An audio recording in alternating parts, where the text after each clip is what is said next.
Testing 1, 2, 3. Testing 1, 2, 3. This is Radio Free Mormon, on the air, broadcasting behind enemy lines. Tonight's episode, Part 2 of Lies, Damn Lies, and Statistics. In Part 1 of this podcast, we established the historical fact that in the last 40 to 50 years, the Church of Jesus Christ of Latter-day Saints has seen itself and publicly and repeatedly proclaimed itself as the fulfillment of the prophecy in Daniel chapter 2 of the stone cut out of the mountains without hands that would roll forth until it had broken all the kingdoms of the earth and had filled the entire world. This was during a time of unprecedented and phenomenal church growth in membership. Church presidents, including Spencer Kimball and Gordon B. Hinckley, proclaimed that the church would continue to grow until it filled the entire earth. We ended Part 1 with the question of what will current church leaders do and what are they doing now that church growth has substantially decreased and is on the point of flatlining. What do they do with this backdrop and this background and this historically accessible record, even on the church website, of statement after statement by church leaders saying the church would continue to grow until it filled the whole earth? How will they deal with this crisis that church growth is decreasing now? To the point that in 2016, church growth was the worst it has been in over a century. In fact, 2016 marks church growth, even using the church's own statistics, as the worst it has been since the year 1909. So, in answer to that question of what the church leaders will do, well, the first thing that they tried to do was not talk about it, not emphasize it, not mention it to members of the church. But then something remarkable happened in November of 2011, and that was when the church historian, Elder Marlin Jenson, opened his mouth and admitted publicly and was recorded as saying that the church has not seen the kind of apostasy it is currently seeing since the days of Kirtland.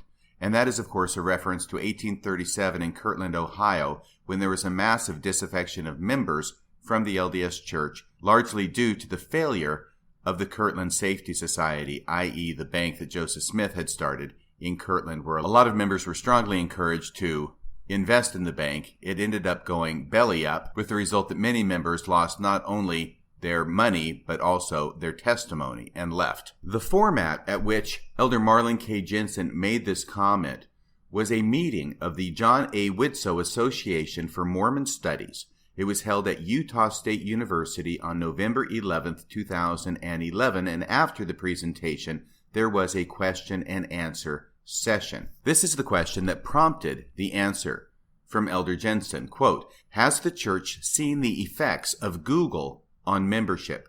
It seems like the people who I talk to about church history are people who find out and leave quickly. Is the church aware of that problem?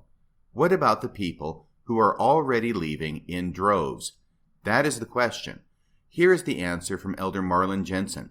Quote, "The 15 men," by which he obviously means the First Presidency and the Quorum of the 12, "the 15 men really do know, and they really care." Mark that first part of the sentence, because Elder Jenson is not only going to admit that this is a huge problem in the church, he is going to admit that the First Presidency and the Quorum of the 12 Apostles know about this problem in the church. The 15 men really do know, and they really care. Elder Jenson goes on, "And they realize that maybe since Kirtland, we never have had a period of, I'll call it apostasy, like we're having right now, largely over these issues."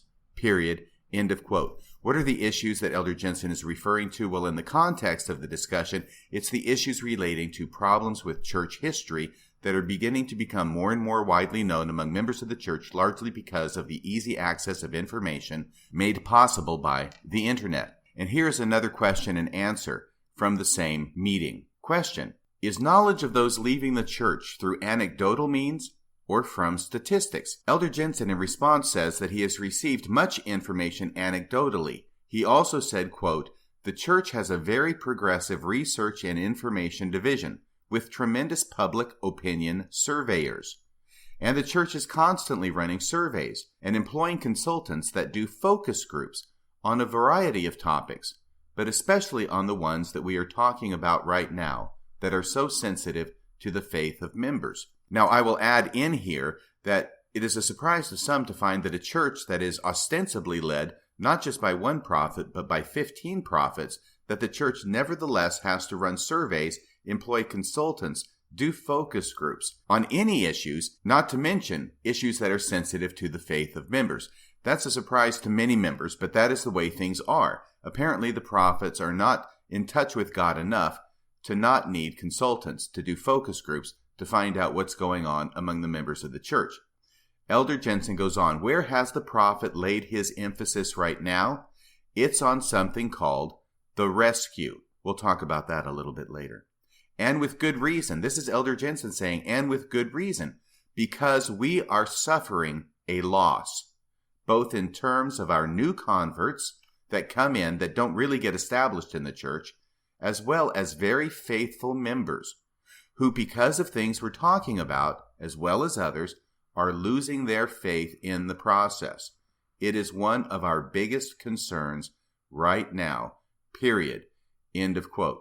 So in November 11th, 2011, Elder Marlin Jenson goes on record as saying not only is the church suffering great loss even among people who have been members of the church and are firmly established in the church for a long period of time, he also makes this important connection, which we'll see more of later, that this loss of membership is directly associated with the availability of information related to sensitive issues about church history.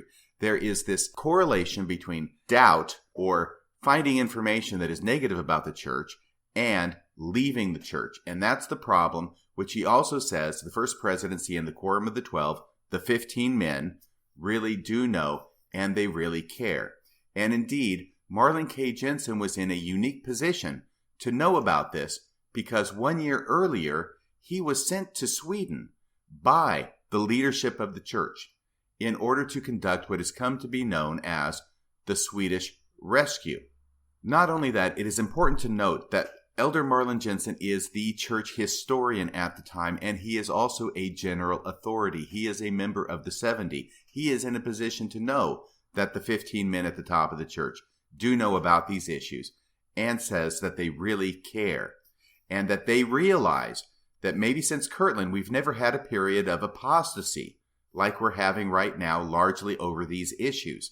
So the First Presidency and the Quorum of the 12, they know all about this, and they know what's going on. They know that the church is hemorrhaging members, and they know it's over these issues related to church history and finding access to negative information about the church, information that historically the church has done its level-headed best to try and prevent the members from finding out about. Now, the Swedish Rescue was conducted November 28th of 2010. As I say, it was almost exactly 1 year earlier before the statement by Elder Jenson, November of 2011 at Utah State University. On November 28th, 2010, two general authorities, or at least I should say, Marlin Jenson, the church historian, and Elder Richard Turley from the church historian's office, were sent by church leadership, i.e., the 15 gentlemen who know about this issue. They were sent to Sweden for a specific reason, and that was to give a presentation to certain members of the Swedish church there. Why were they supposed to give this presentation? Because it had come to the attention of the leadership of the church that there was a large group of members in Sweden who were becoming very, very concerned about historical issues relating to the church that they're finding out about. They're very upset about it. And these are not just your rank and file members. These include bishops, they include stake presidents, they even include a general authority who was a member of the 70 named Hans Madsen. So Elder Turley and Elder Jenson are sent there in order to have a meeting with these members and to try and answer their questions. Well, going into detail about the Swedish Rescue is beyond the scope of this podcast. Let me just say a couple of things about it. Number one, it was a colossal failure. One of the most remarkable things that Elder Turley said during the presentation when he was getting significant pushback from the Swedish audience of Latter-day Saints was to try and shield the leaders of the church from any blame for hiding this history, from the members. And this is what he said. He said that the members, they needed to blame the historians, not the prophets. In other words, he's willing to take the blame as a church historian, but don't blame the prophets. It's not their fault. Here's the quote. Much of what you get about history comes from historians, from the people like me who do the best they can under the circumstances of their time. And then somebody else comes along later with new discoveries, new documents, and they rewrite it, okay? Don't put the responsibility on the prophet, but put it on ordinary people like me who do the best we know how to do it. But somebody will come along later and do it better.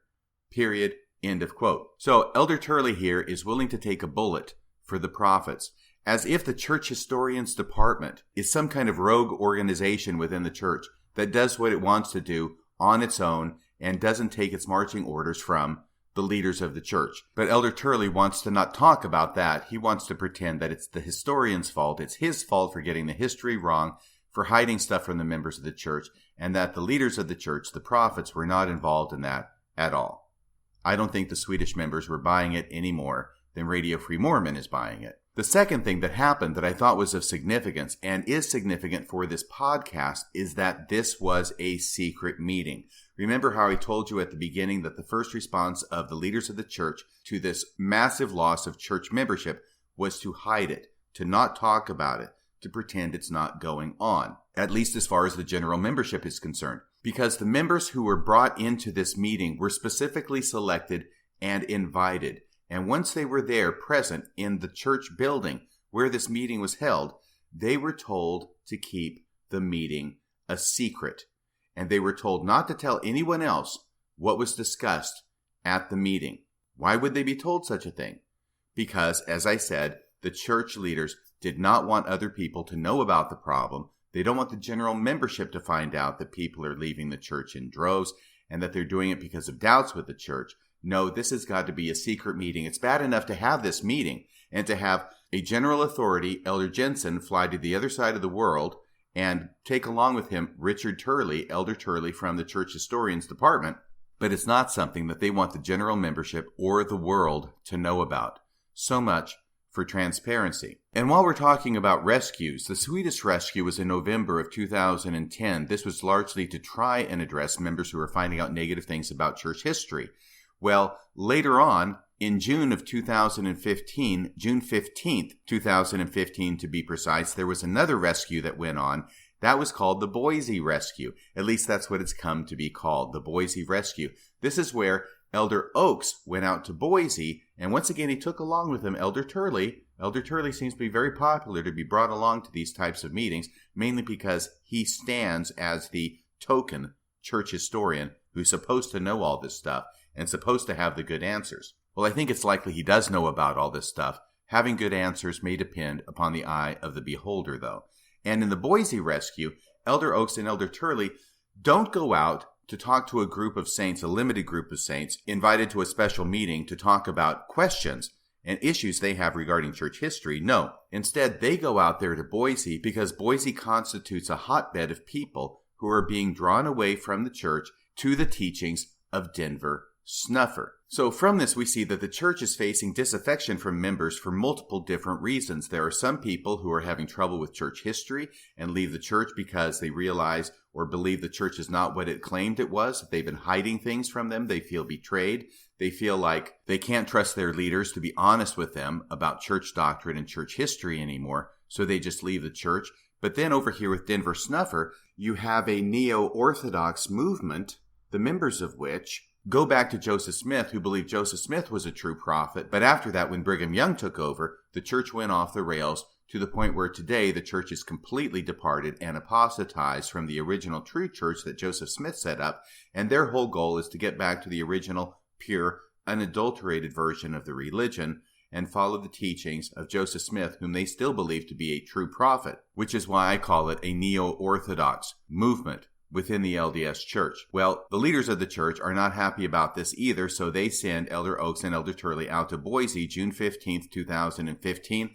Once again, the details of the Boise rescue are far too detailed for this podcast. Suffice it to say that it is clear from their presentation, which, as I say, was not to a small group of members specifically invited to this meeting. Rather, Elder Oaks and Elder Jenson sort of show up unannounced at a multi-stake meeting, and they give this presentation. Although they are careful never to mention the name Denver Snuffer, it is obvious from anybody who knows anything about Denver Snuffer's teachings, the fact that he's gaining such popularity in Boise as well as in other places that have formerly been church strongholds, that what they're talking about is trying to put Denver Snuffer down, call him a false prophet, say we are the true prophets and you need to follow us and not Denver Snuffer. That message permeates the entire presentation. So even though it's obvious that they're talking about Denver Snuffer, even though they're not mentioning him by name, later on when they're asked about it by the press and saying, well, were you coming out here to talk about Denver Snuffer? Because, it sure sounded like you were coming out here to talk about Denver Snuffer. Elder Oaks says, no, we weren't going out there to talk about Denver Snuffer at all. I just happened to have a free weekend in my schedule, and I thought, what the heck, let's go out to Boise and just talk about stuff that I think is important for the church members there in Boise to know. No, it had nothing to do with Denver Snuffer. So once again, they go out there, they have a rescue attempt, and for whatever reason, they want to not be transparent. There it is again. They're not being transparent about why it is that they're going out there, even though anybody with half a brain knows that it was because of Denver Snuffer. But please note that the reason for this lack of transparency is important. Once again, church leaders do not want to acknowledge they're having a problem with losing church members. Once again, this ties into the church having pegged its truth claims to its growth. And once again, their strategy in dealing with the loss in church membership is to hide the fact they are losing church membership from the church membership. And they are willing to obfuscate in order to do so. So what we have here are a couple of rescue efforts to different parts of the world. The first one to Sweden in 2010, this other one in Boise in 2015. And this starts to get to this segment of the podcast that talks about different things the church is doing, because Elder Jenson was absolutely correct that the top 15 gentlemen in the church are aware of the problem, that the church is hemorrhaging members, and that something needs to be done to try and stop the bleeding. The reason the Swedish rescue is of interest to me is because it's in 2010, 1 year before Marlin Jenson makes the public comment about how there's an apostasy of members going on in the church that they haven't seen the likes of since 1837 in the days of Kirtland. And Elder Marlin Jenson's fault, if it be a fault, was that he answered the question honestly. And once it was recorded, it began to be bandied about in the blog vernacle, and it started to gain traction, and more people began to find out about this. Remember, this is November 11th of 2011 when Elder Jenson makes this statement. Well, by January 18th, which is a couple of months later, the news of Elder Jenson's discussion of this apostasy began to circulate on some Mormon blogs, to the point where on January 28th of 2012, Reuters published a special report about Mormonism and the fact that they are having difficulty with their encounter with the modern era. The article quotes Elder Jenson as saying, "There's no sense kidding ourselves. We just need to be very upfront with them," i.e. the younger generation. We just need to be very upfront with them and tell them what we know and give answers to what we have and call on their faith, like we all do, for things we don't understand. Well, this began to snowball to the point where 2 days later, January 30th, an interview with Elder Jenson is published in the Salt Lake Tribune. At this point, Elder Jenson seems to be trying to walk back some of the comments he made on November 11th at Utah State University, because obviously the leaders of the church are not happy about how frank he was in his answer there, which got recorded and then circulated and is now causing all of this publicity of the massive disaffection of members over church history. They didn't want this to become publicly known. So it sounds like Elder Jenson is beginning to try and walk this back a little bit in this Salt Lake Tribune January 30th article, where he says that certain controversial issues, quote, haven't been emphasized often because they were not necessarily germane to what is taught at present.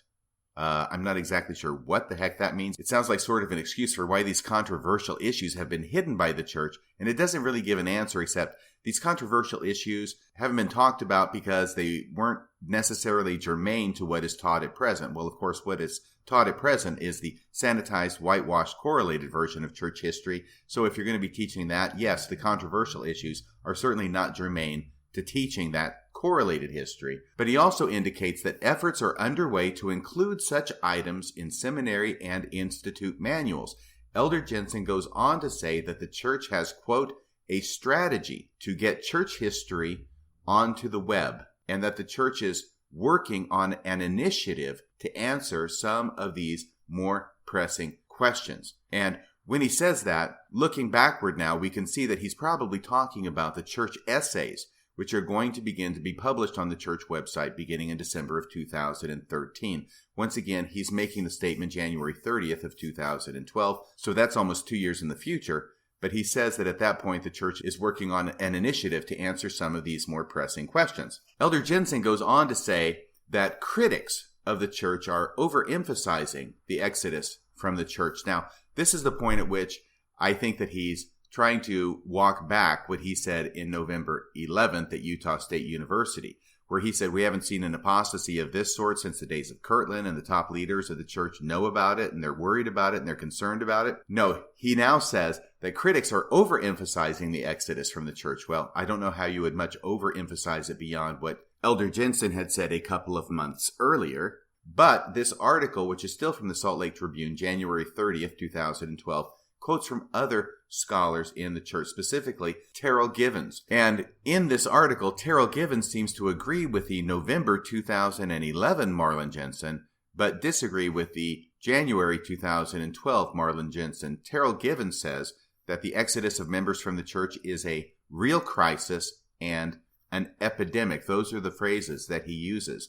Terrell Givens goes on to say that there is, quote, a discrepancy between a church history that has been selectively rendered through the church education system and Sunday school manuals, and a less flattering version universally accessible on the internet. So let me read that again, because basically what Terrell Givens is saying is that what is presented in church is completely different from what's available on the internet. He's using pretty scholarly language to say the church has been teaching this one-sided, correlated, sanitized version, but now the true facts are available on the internet, and the internet has the other side of the story that is not sanitized, the story that reflects negatively on church history because it gives the rest of the story. Once again, this is what Terrell Givens says, that there is a discrepancy between a church history that has been selectively rendered through the church education system and Sunday school manuals, okay, that's the correlated version, and a less flattering version universally accessible on the internet. That's the rest of the story that the church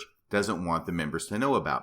Terrell Givens goes on, the problem is not so much the discovery of particular details that are deal breakers for the faithful.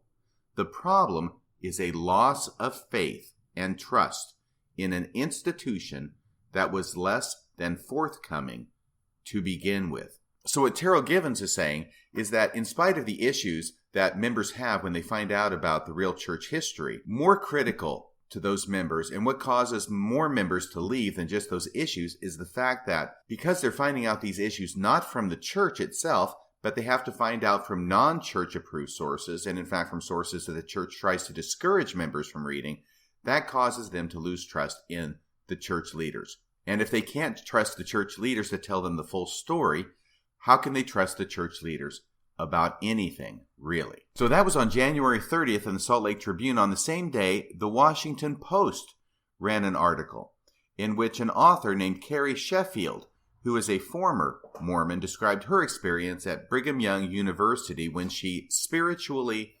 imploded. Why did she spiritually implode? Well, because while she was a student there, she encountered uncorrelated Mormon history and science, which led to her leaving the church. The next day, on January 31st, 2012, John DeLynn, whom you may know as the founder of Mormon Stories, he published the initial results of his survey. He had been working on a survey for some time now, which he had opened up for people to respond on the internet and answer a number of questions regarding their issues with the church. Most of these people had probably even left the church by this point. And it was titled Causes and Costs of Mormon Faith. It was over 3,000 of these unbelieving Mormons now participated in the survey. And the findings indicated that the top 4 reasons that Mormons lost their faith were 1, a loss of faith in Joseph Smith, 2, studying church history, 3, ceasing to believe in the church's doctrine, and 4, losing faith in the Book of Mormon. Now, this was a survey which John DeLynn has gone on record as stating that the results of this survey were not kept by him privately. They weren't just published on his website, but that they had been taken and delivered directly to the top leadership of the church. So this is information that the top leadership of the church had in its possession because they wanted to know about the results of this survey so that they could adequately assess what it was that they needed to do in order to minister to the members with these doubts, in order to keep them from leaving or in order to get them back if they had already left. And as a result of the survey, John DeLynn stated something that sounds very similar to what Terrell Givens said. He said, many respondents to the survey made the case that it wasn't necessarily the historical issue per se that led to their disbelief, but rather a sense of betrayal at what was often viewed as a dishonest approach to the church's history. So there it is again. This finding among many members of the church who have left the church isn't so much because of the particular issue, but because of the fact that they felt the church leadership was not being straight with them about the truth. That was on January 31st, 2012. On the same day, Latter-day Saint columnist Joanna Brooks wrote a blog titled Time for Mormons to Come to Terms with Church History. On the same day, January 31st, 2012, an article ran with KUTV titled Number of Faithful Mormons Rapidly Declining. In that article, it noted that there are more than 14 million members of the church worldwide, but according to the article, sociologists estimate active membership may be as few as only 5 million. Now, I told you this was snowballing. The very next day, on February 1st, the Deseret News wrote an article in which they quote LDS scholar Richard Bushman on the issue. And this is what Richard Bushman says. I first became aware of the problems shortly after Rough Stone Rolling came out. Now, Rough Stone Rolling came out in 2005. So he's saying shortly after 2005, he became aware of these problems. Then Bushman heard that many other scholars were also being beset with queries from members of the LDS Church. He began to hear the same thing from ordinary Mormons who had friends or family who were having problems. And what are the problems? We all know what the problems are. They're problems with church history. He also heard from people at BYU how it was a problem there as well. So it's pandemic in the church. Elder Bushman is starting to hear that Mormons throughout the church are having problems with church history. The article goes on. People were encountering things about church history and losing their faith, not just in Mormonism, but in God. He said, quote, I've been aware that the LDS Church has been concerned about this for quite a while, and the church historian, i.e. Marlin Jenson, has been saying for quite a while that we just need to get this information out. So now in February 1st, 2012, Richard Bushman is saying that this has been a problem for quite some time. The LDS Church has been concerned about it for quite a while, that there's this problem with the information getting out and people losing their faith because of it. And he says that the church historian, Marlin Jenson, is in favor of trying to make this information more available. Elder Marlin Jenson is also quoted in this article, and here's what he says. This is significant.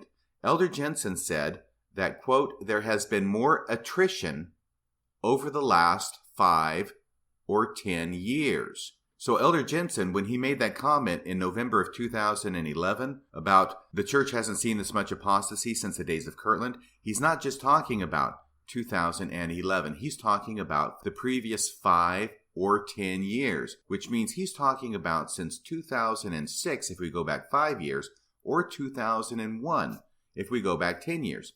So Elder Jenson, who is in a position to know, says in this Deseret News article that this attrition has been going on since at least 2001 or 2006. And indeed, we would have to imagine that it would have to be going on for some period of time in order for the church to recognize that this is a real problem.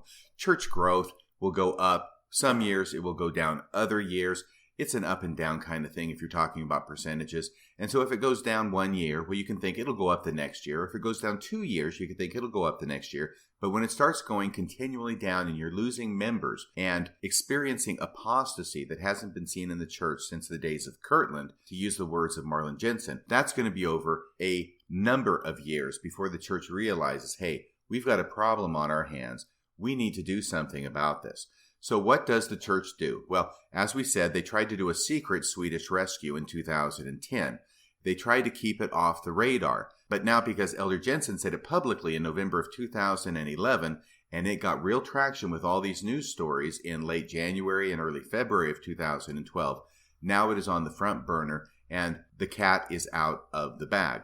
What is the church going to do about it? Well, the first thing that the church did was in early 2012, the church commenced the rescue program to help rescue those who had left the church and bring them back. The basics of this rescue program was that in each ward, the ward council was supposed to nominate 15 people who were less active or inactive members of the ward. They were supposed to write them down, write their names down, assign specific people to go out and talk to these inactive members, invite them back to church, see if they could get them to come back, see if we could get them to get the missionaries into their homes, see if we could make some forward progress with these inactive members and get them back to church. If the inactive member said no, go take a hike, their name was stricken from the list and another member was put in. So there was a constant list of 15 members in every ward that the ward was supposed to make a priority in the ward council meetings of going out and meeting with and trying to bring them back to church.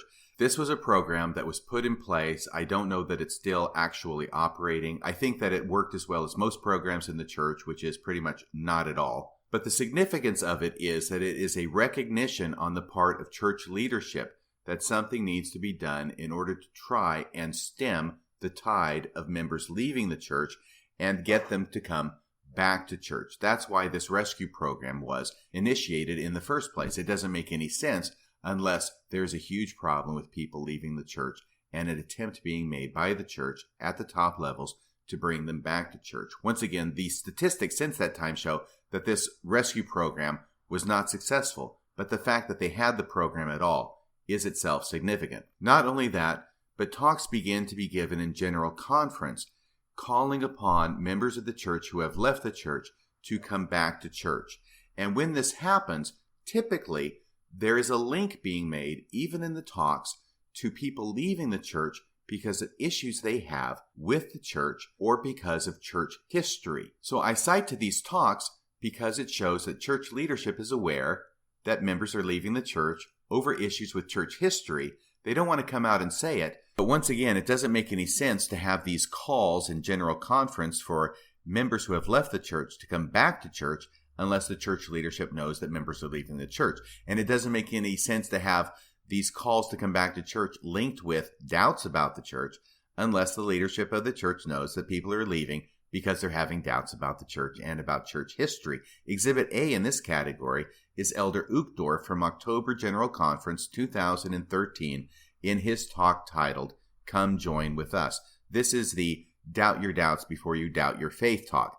But prior to that, what Elder Uchtdorf said was this. Play the tape. The search for truth has led millions of people to the Church of Jesus Christ of Latter-day Saints.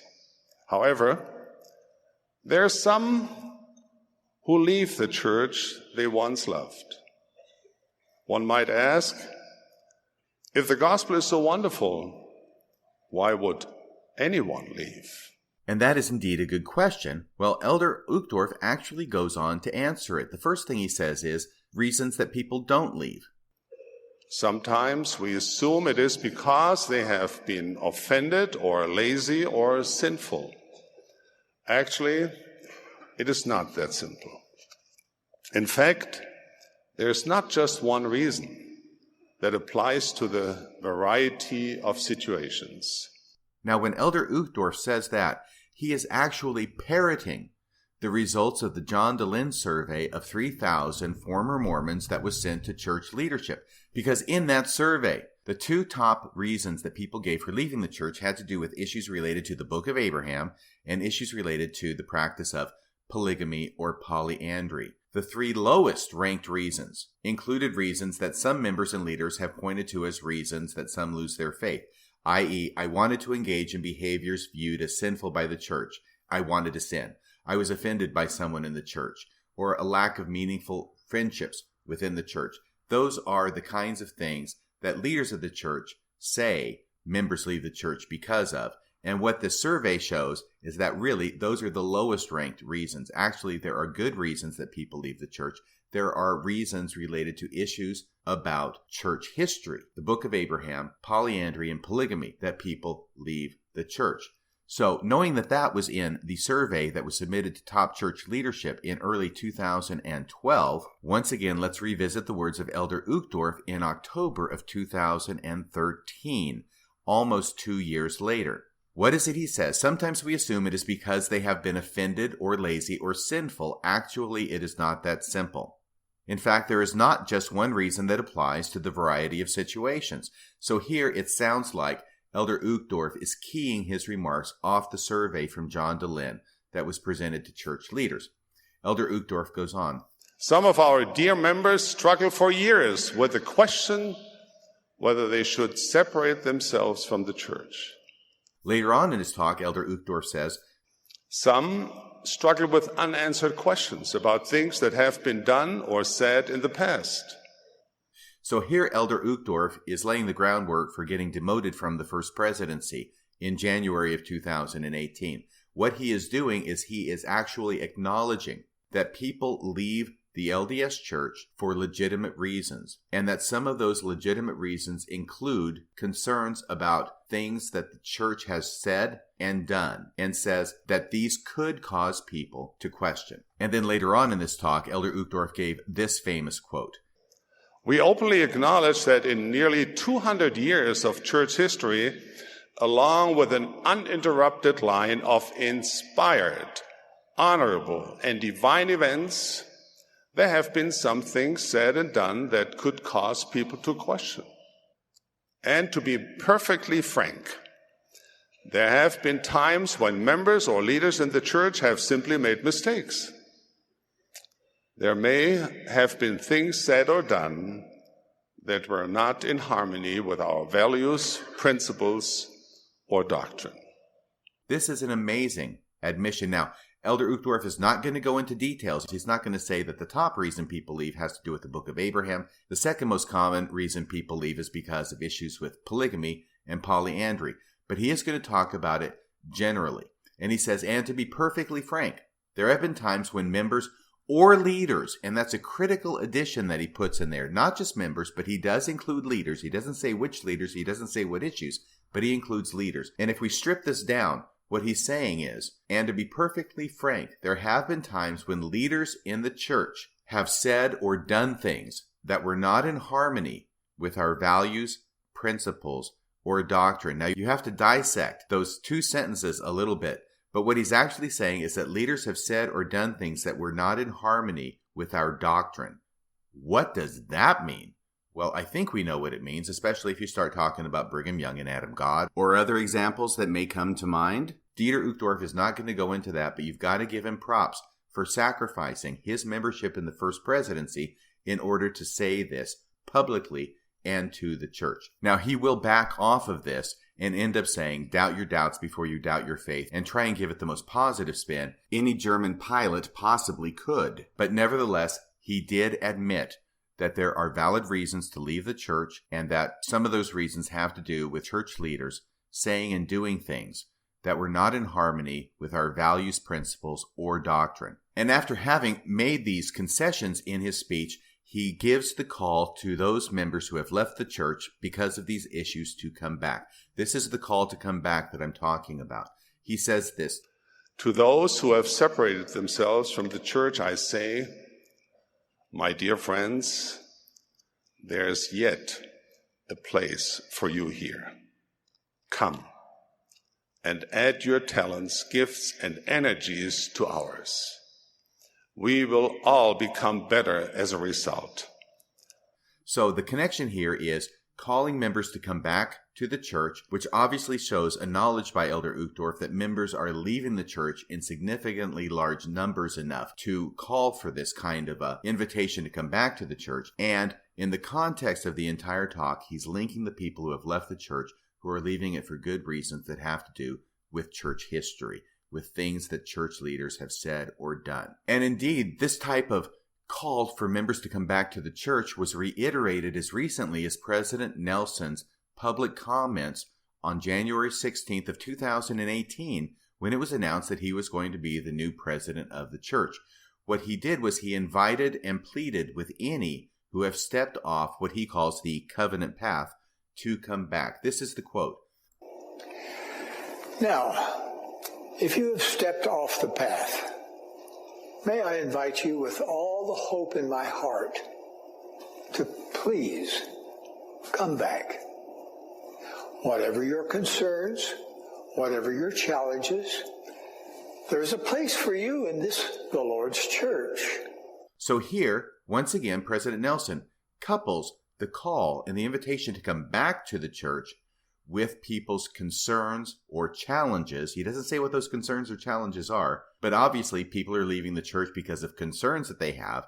He wants them to come back to the church. So once again, these two statements by Elder Uchtdorf in 2013 and by President Nelson in 2018 show that even as Elder Jenson said in November of 2011, the top leaders of the church do know that people are leaving the church in massive numbers because of doubts that they're having about church history, because of the easy access to information that has been allowed by the internet. As a side note, we could compare this kind of attitude by church leaders toward members who leave the church with that of Bruce R. McConkie from October General Conference of 1984 in his very famous The Caravan Moves On speech.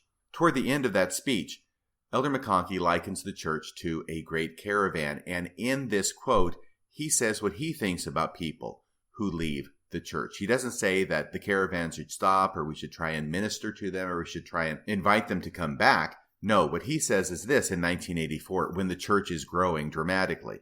The church is like a great caravan, organized, prepared, following an appointed course, with its captains of tens and captains of hundreds all in place. What does it matter if a few barking dogs snap at the heels of the weary travelers, or that predators claim those few who fall by the way? The caravan moves on. So here, Elder McConkie, at the height of church growth in 1984, gives a very different message about the kind of ministering that should be given by the church to those who have left the church, and that is no ministry at all. What does it matter if a few barking dogs snap at the heels of the weary travelers? And what does it matter that predators claim those few who fall by the way? The caravan moves on. In other words, we're growing by leaps and bounds. You can leave the church if you want. We don't care about you. We're not stopping. We're not going to try and invite you to come back. Certainly Elder McConkie isn't suggesting that. Why should he? Members are a dime a dozen in 1984. But now that we get into this decade, the current decade, the decade of the 2010s, the attitude of church leaders, in public at least, has changed with those public addresses by Elder Uchtdorf and Elder Nelson and other addresses that I don't really have time to cover now. I'm giving those as illustrative examples of what's going on in the church, at least publicly. And I have to say at least publicly because all these three comments by Elder Uchtdorf and President Nelson and the 1984 Elder McConkie were said publicly. But in private meetings that the apostles attend that are not supposed to be broadcast, at least one apostle is still quoting this passage from Elder McConkie as recently as this year. The apostle to whom I refer is, surprise, surprise, Elder Bednar, who went to Houston, Texas to address some members of the church there. It is believed that the date of this was January 21st, 2018. It was recorded and then subsequently released by Mormon leaks. But note, if this is January 21st, 2018, which it appears to be, that this is only 5 days after President Nelson gave his call of conciliation and inviting members who have left the church to come back. No matter your concerns, no matter your challenges, please come back to the church, is what President Nelson said on January 16th of 2018. And not only did President Nelson say this on January 16th of 2018, Elder Bednar was present in the same room. Remember, he's sitting over there to the side. You've got the first presidency at that desk making the announcement. You've got the other apostles to the side in 2 rows. Elder Bednar is present. He hears President Nelson make this public pronouncement, an invitation to members that no matter what their concerns are, no matter what their challenges are, there is a place for them in the church. And yet within a week, Only 5 days later, Elder Bednar is in Houston, Texas, addressing the saints there in what is not supposed to be a public pronouncement. And there, amazingly enough, Elder Bednar quotes Bruce R. McConkie from 1984, saying the exact same part of his talk that we quoted before. What does it matter if a few barking dogs snap at the heels of the weary travelers, or the predators claim those few who fall by the way? The caravan moves on.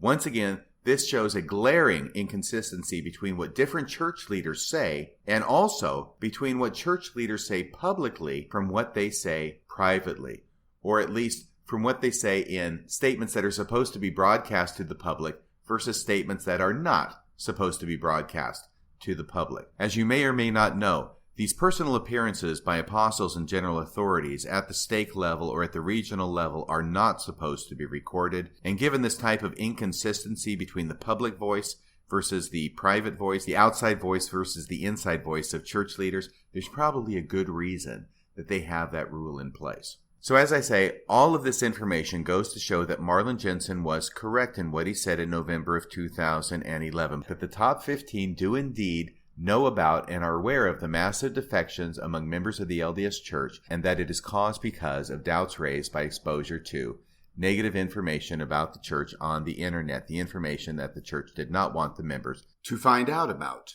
But not only what they are saying in this regard is important, but also look at what they are doing.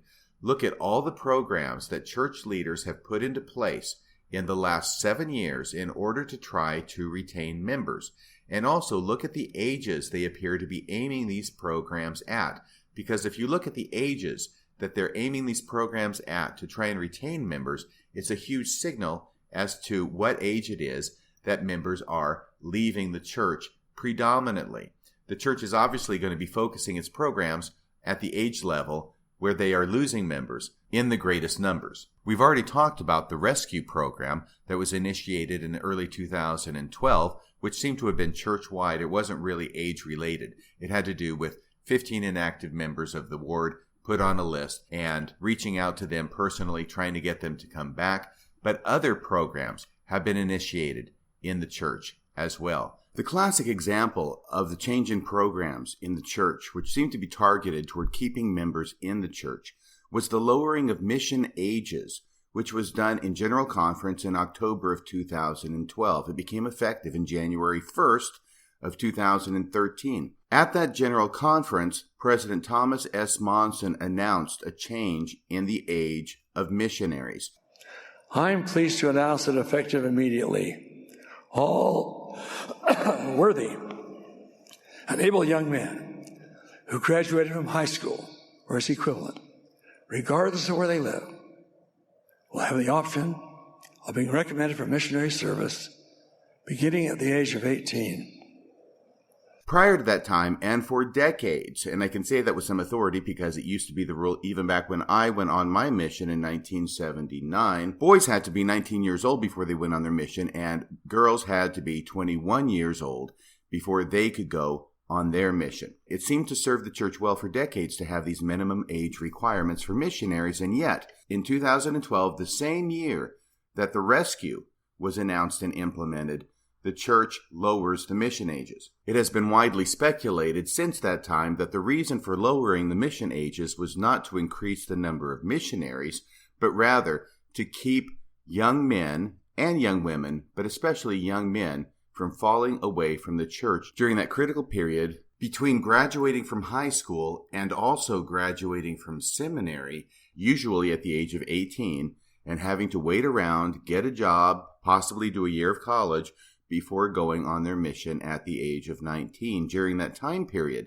they are not under the direct control of the church and consequently can get into all sorts of mischief, especially being exposed to other ideas and other information which may lead them away from the church and lead them to a point where they are not willing to go on a mission once they do reach the age of 19. It is likely a similar thing is going on with the young ladies too, and that is why the decrease in age from 21 to 19. Now, with the young ladies, I think that this has had, and the statistics bear out the fact this has had an increase in the number of sister missionaries going on a mission, because that's a 2-year difference. Instead of graduating from high school and having to wait around until they're 21 to go on a mission, they can go on a mission when they are 19. And as is widely known, even from the time I went on my mission, that this age requirement was put in place for young women because really they were supposed to get married and start having little baby Mormons and not go on missions. But if they could not get married by the time they were 21, then they could go on a mission. So it was sort of a plan B for the sisters, but it is a plan A for the young men.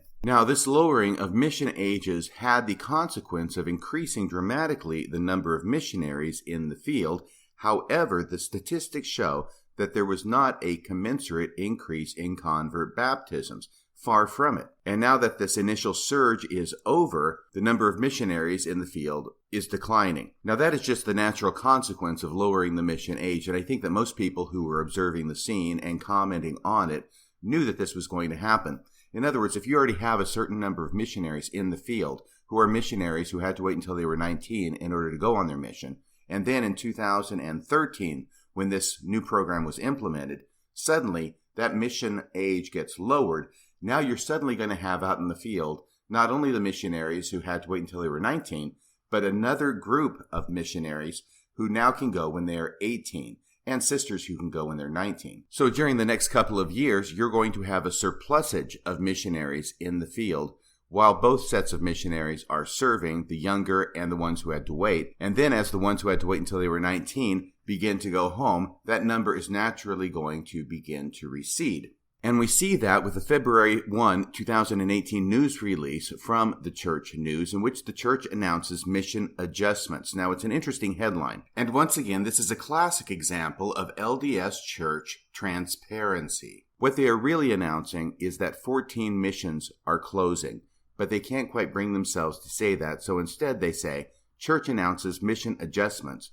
5 new missions will open in 2018.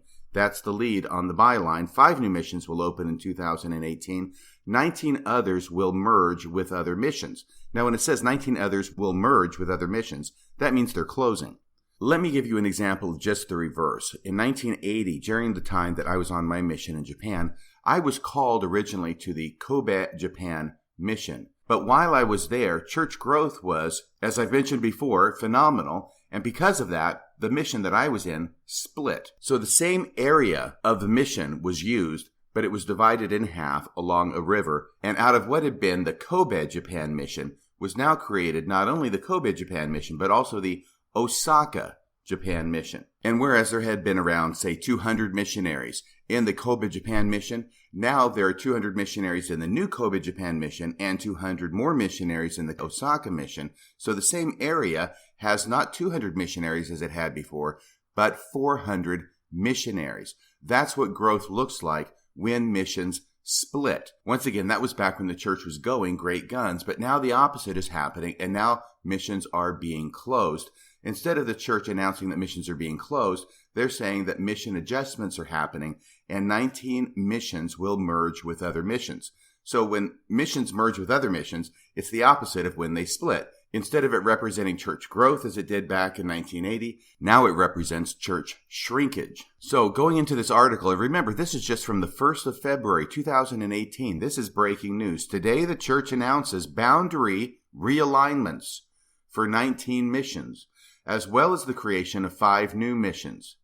With the change, there will be 407 missions. Now, that's as close as they can get to actually saying what's really going on, because prior to this, they say that in October, the church had announced it would adjust the number of its 421 missions. Now it's 407 missions. So it recognizes that with the opening of 5 missions, plus the closing, the realignment of 19 missions, that results in a net loss of 14 missions. So the church has now gone from 421 missions to 407 missions. And they list the missions that are opening and the missions that are closing. There seems to be a significant difference between the two because the 5 missions that are opening appear to be primarily in third world countries, whereas the missions that are closing look more like they are in first world countries. The 5 missions that are opening in July of 2018 are in number 1, Brazil, number 2, the Ivory Coast, number 3, Nigeria, number 4, the Philippines, and number 5, Zimbabwe.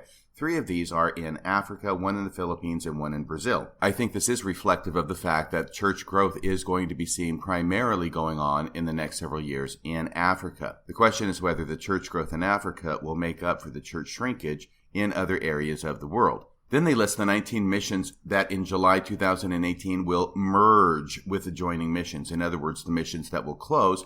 These are not in Africa. These are in Australia, Bulgaria, California, 2 in California, England, Greece, Illinois, 2 in Mexico, Mississippi, New York, Ohio, Portugal, Romania, Russia, Spain, Ukraine, Utah, and Federal Way, Washington. So here I think we can see a pattern that not only is the total number of missions shrinking in the LDS Church, but the place where they're growing and being created is primarily in third world countries, whereas the place where they are shrinking and being closed is in first world countries. I cannot say for certain why this would be. However, I think one of the factors may have to do with the availability of the internet in first world countries versus the availability of the internet in third world countries. In other words, there may be a direct correlation between church growth and information about the church being available on the internet. This article goes on to talk about the total number of missionaries. It says that changes to mission boundaries are common. Well, that's certainly true.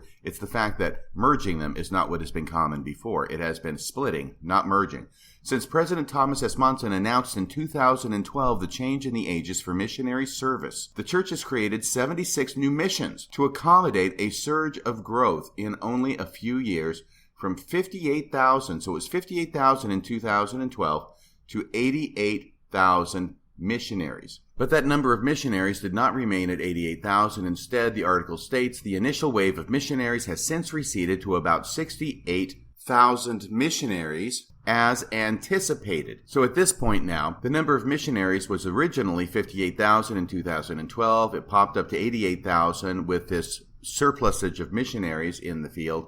It has now receded to 68,000 missionaries as anticipated. Now, it is true that many people did anticipate this happening because it was quite obvious that there was going to be a temporary glut of missionaries on the market and that would recede as time went on. The fact that the number of missionaries would recede from 88,000 to 68,000 was not anticipated by one of the apostles of the LDS Church. I am speaking of Elder Holland. Elder Holland thought that the number of missionaries would continue to increase to 100,000 and that the baseline of missionaries would be 100,000 by the year 2019. This from a Salt Lake Tribune article published March 4th, 2015 with the headline, LDS Apostle Jeffrey R. Holland predicts 100,000 Mormon missionaries by 2019. The article leads off with this. The LDS Church expects to have more missionaries than ever in its global proselytizing force by 2019, according to a top Mormon leader. Now they quote Elder Holland. We're projecting out probably within 4 years. So once again, this is March of 2015, projecting out 4 years from 2015 would make it 2019, i.e. next year. We're projecting out. He doesn't say who we are, but he says we're projecting out probably within 4 years, Apostle Jeffrey R. Holland told a radio interviewer. The baseline number for the missionary force will be something around 100,000. So contrary to the recent church news story about the mission closures, Elder Holland was not one of those who anticipated that the number of missionaries would decrease. He actually anticipated that it would continue to increase. Instead, it has gone from 88,000 to 68,000, a decrease of 20,000 missionaries. So it appears on this issue at least, Jeffrey Holland is not exactly a prophet, seer, or revelator. So once again, in summary about the lowering of the mission ages, the church goal appears to be to take young Mormons who are in high school and are going to seminary every day, who are in their LDS households, hopefully with 2 faithful LDS parents, to not give them that extra year to be out in the world and experiencing things and finding out things and learning things which may detract from their faith, but to go directly from the seminary program in high school to the missionary program in the field. And then from the missionary program in the field to getting married as soon as possible. Now, the church has since time immemorial been beating the drum that return missionaries need to be getting married as soon as possible. That part hasn't changed, but it appears that the church is losing returned missionaries. Not only are they losing young men and possibly young women before they go on their mission, they're also losing them after they get home from their mission. They are not running out to get married in the temple. Instead, they are becoming disaffected. And the reason I say that is because there was another program that was instituted in July of 2015, and that was the post-mission interview. So think about the timing of this. In 2012, October, the missionary age is lowered. It becomes effective the next year. It's really going to become mostly effective in June of next year, when the new crop of missionaries begin graduating from high school at age 18 and immediately enrolling in the mission force. Then this huge surge of new missionaries is out in the mission field from 2013 to 2015, and now in 2015, the church announces this new tool. It's a post-mission interview. And briefly stated, what this program is supposed to do is to keep return missionaries from leaving the church. It's supposed to keep them in the church. It's supposed to keep them in full activity. It's supposed to be the bridge between a mission and getting married in the temple. So this was announced, as I say, in July of 2015 by the Church News. In the article that appeared in the Church News, it says the following: the First Presidency has announced a new online course called My Plan. That's the name of the course. My Plan, to help returning missionaries use their mission experiences to plan for continued lifelong discipleship. The program will be available in August 2015 at myplan.lds.org. What is My Plan? The course involves 8 interactive lessons available on the missionary portal. The first lesson is to be completed in between receiving a mission call and entering the MTC, the second at the halfway point in the mission, and the remaining 6 during the missionary's final transfer. So once again, this is a number of lessons that are supposed to have a missionary use their experiences on the mission in order to continue to be faithful and active in the church after they return from their mission. It is shared with their mission president. They talk about it at the end of the missionary's mission, and then it is transferred over to the missionary's bishop and stake president upon the missionary's return from his mission, so that the missionary can be monitored and contacted and reminded, if necessary, of the goals the missionary set to keep the missionary active in the church, so that the missionary will not fall away. Once again, a new program in the church aimed, obviously, at keeping return missionaries in the church. Why is the church coming up with a program to keep return missionaries in the church? The answer seems obvious, because too many missionaries are leaving the church after going on their mission. Another program instituted by the church, in which we've talked about a little bit before, in which my listeners are certainly familiar with, is the church essays on controversial subjects in church history and with church doctrine. These began appearing in December of 2013 on the church website. So this degree of transparency, and I use that in air quotes, in the church is unprecedented, to have essays actually dealing with these controversial issues published on the church website. Now, these essays are obviously written from an apologetic point of view. Nevertheless, the church is admitting to things in these essays that in prior generations the church described as anti-Mormon lies. So in 40 years, I have lived to see the anti-Mormon lies of yesterday become the church-admitted truths of today, and all by means of these essays. Now, these essays are 3 clicks deep on the church website. They were never announced on the front page like pretty much everything else is that the church wants to announce. For instance, the recent announcement of the First Presidency was blasted all over the front page of the church website, and it was up there for over a week. Nothing like that happened with the release of these church essays. They are difficult to find. In fact, it is common to hear people have difficulty finding them, even when the people who are having difficulty finding them know they exist and are trying to find them. And I just want to give you an example here, because I think it's kind of amusing how difficult it is to find these, even when you know where they are. So I've got my computer up. I'm going to the church website. Pulling up to the church website, there's a picture on the front of a First Presidency message, 3 ways to remember the Savior.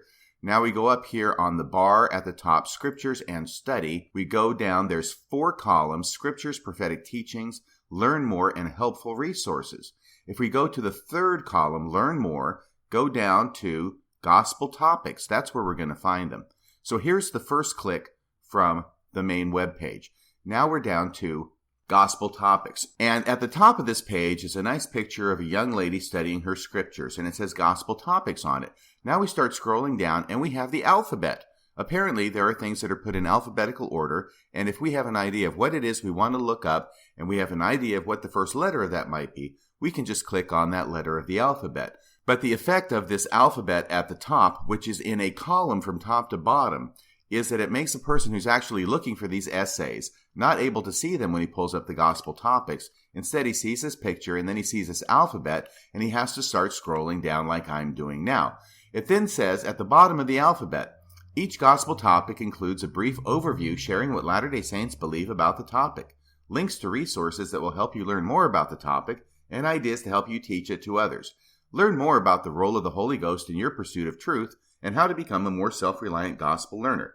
Then, beneath that, it says featured topics. You really should follow along with this. It's really remarkable because they have featured topics, and then they have 3 images, and underneath one is Are Mormons Christian? Underneath the other one is Love, and underneath the other one is Religious Freedom. Now, typically on a page, when you have featured topics at the end, this looks like the bottom of the page. It looks like this is the end, but it's not the end on this page. You have to continue to scroll down below what appears to be the end.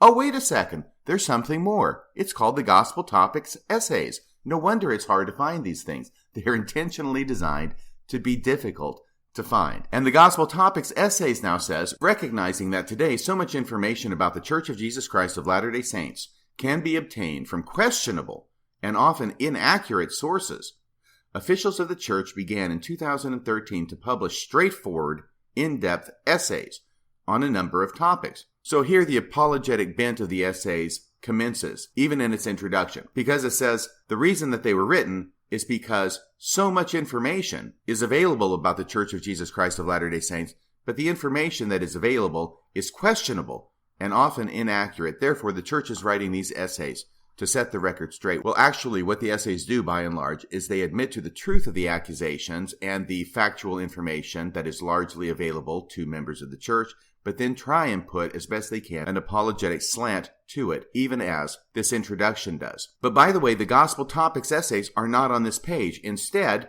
there is a link where it says at the end, in-depth essays on a number of topics. That is a link. So now we're 1 click deep. We've had to scroll down to the bottom of the page, to beyond what appears to be the bottom of the page, to find Gospel Topics essays mentioned. And now we have to click on another link to get to the Gospel Topics essays. We click on this link. Oh, Gospel Topics essays. It's the same picture of the girl studying her scriptures, but now it says Gospel Topics Essays. And here we have a long introduction to the Gospel Topics Essays, and you actually have to go on down and scroll down, and it says Essay Topics. Okay, so now we find the essay topics. And the first one is, Are Mormons Christian? So we click on that one, boom. That's the 3rd click that we have to go into the church website in order to find these essays. Are Mormons Christian? They, of course, start with Are Mormons Christian because that's an easy one. They are in alphabetical order, but Are Mormons Christian ends up being first alphabetically. And it goes on to list the rest of the essays. And there's 1, 2, 3, 4, 5, 6, 7, 8, 9, 10, 11. 11 essays. Well, wait a second. I thought there were more essays than 11. Well, there are. Because when you get down to plural marriage in the Church of Jesus Christ of Latter-day Saints, if we click on that one, what we come to is a general overview. Remember, there were 3 essays written about plural marriage. One is sort of a general overview, and then another one is specifically about Nauvoo-era polygamy related to Joseph Smith, which also involves polyandry, and then another one related to polygamy in Utah, more under Brigham Young. But I think experience has shown that Joseph Smith's polygamy is one of the more troubling aspects for church members to swallow and causes a great deal of doubt and concern among members of the church who find out about it. Therefore, Joseph Smith's polygamy is buried not 3 clicks deep on the church website, but 4 clicks deep because there is another click where you have to go to read that essay. In this general essay about polygamy, if you can bring yourself to read down a couple of pages, there is a link that says if you would like to learn more about the beginnings of plural marriage in the church, click here. Here's the 4th click. And now we finally get to plural marriage in Kirtland and Nauvoo. So that has been a trip down the rabbit hole in order to find the essays on the church website. They're not easy to find, but once you know where they are and if you're determined to find them, you can do so. And finally, when we're looking at all these programs within this context of trying to keep members, especially young members, from leaving the church, we can perhaps better contextualize this new program that began just in 2018 and was announced last December 2017 that allowed young Aaronic priesthood holders to do baptisms for the dead in the temple. Prior to this time, the ordinance of doing baptisms for the dead had to be done by a Melchizedek priesthood holder. That is the way it has been really since the inception of baptisms for the dead. But suddenly, last year, 2017, God finally got around to telling his leaders in the LDS Church that you don't have to be a Melchizedek priesthood holder in order to perform baptisms for the dead. Instead, an Aaronic priesthood holder can do baptisms for the dead as long as that Aaronic priesthood holder is a priest. In other words, as long as that Aaronic priesthood holder is 16 years old. Prior to 2017, the Aaronic priesthood holders could not perform the baptisms. They just had to be the subject of being baptized, just like the girls were. So they could be baptized, but they could not baptize.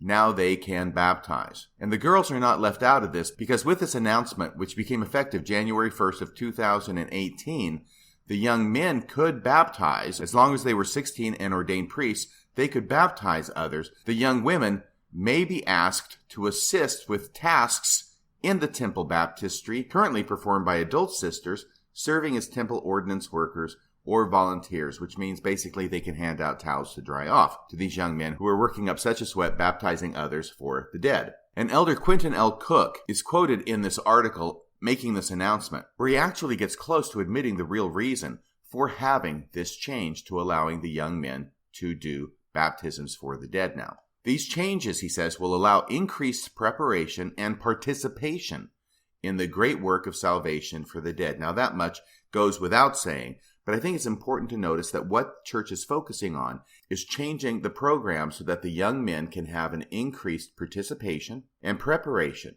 in temple work, which I think the church wants and hopes and prays will carry over into increased participation outside the temple in the church and get them on that road to being a missionary after they graduate from high school, then married after they get back from their mission, and go through the My Plan program that was announced in 2015, and hopefully get them sealed up in these covenants in the temple and start making little Mormons and multiplying and replenishing the LDS Church. Now, I've gone over all these different programs because I think it is very interesting to look at them in context of what is going on. It seems clear that these programs are all created in order to try and stop the mass exodus of members leaving the church. And these programs end up being aimed at pretty much every age they can possibly aim them. They have them aimed at the young boys, 16-year-old boys, the priests who are in high school, allowing them to do baptisms for the dead in the temple. They're aimed at the young people between high school and their mission by lowering the mission age from 19 to 18 for young men and 21 to 19 for young women. They are aimed at return missionaries who once get off their mission, not allowing them the chance to get off the track and become inactive with the My Plan program announced in 2015. And so when you look at all of these programs, all of which have been instituted and created and implemented in the past 5 to 7 years, it seems clear beyond dispute that the leadership of the church know that members are leaving the church in droves, that a large portion of these members who are leaving are young members and are therefore creating programs in order to try and stop the bleeding. Now, the reason I bring up all these programs and all of this information is not only because I think it's interesting, but also to lay the groundwork for part 3 of this podcast, which will be coming out soon. In part 1 of this podcast, we showed that the Church of Jesus Christ of Latter-day Saints tied its truth claims to its phenomenal growth. In part 2 of this podcast, we have shown that the leaders of the church, all top 15 men, in the words of Elder Jenson, know that members of the church are leaving in droves, largely due to problematic history that they're finding out about through access to the internet. And in part 3 of this episode, we will show that not one, but 2 apostles of the Lord Jesus Christ have chosen to respond to this situation, not by admitting the truth to the members, but instead by dissembling, prevaricating, what lesser minds would call lying about the growth of the church. And very recently, a 3rd apostle has chosen to try and solve the problem by changing the definition of the word growth itself. We'll get to that in part 3. So fasten your seatbelts because part 3 is going to be a bumpy podcast. That's about all for tonight. Until next time, this is Radio Free Mormon, signing off the air.